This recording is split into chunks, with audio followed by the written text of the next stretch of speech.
Pozdravljena Polona, sanjski moški je za tabo, sicer še ni končal, zakaj je zate končal? Zakaj je zame končal? Ne vem. Si bila mogoče preveč jezična, smo opazili? Mogoče sem bila malo preveč živčna, malo preveč agresivna, bi tako on rekel, tako da mogoče zato.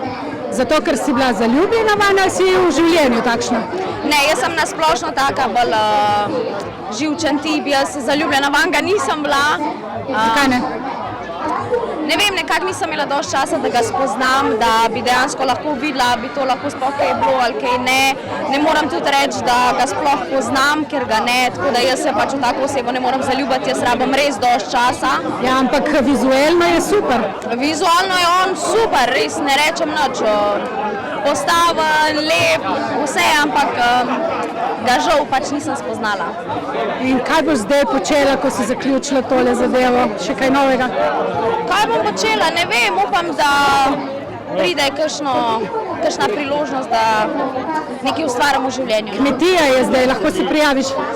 Mogoče, ne vem, no, v prvo sem se sicer prijavila, zdaj pa bomo videli. Zdaj si bolj znana, zdaj bo pa šlo? Tako, zdaj pa mogoče res. No, vse si reči želim. Ja, hvala lepa.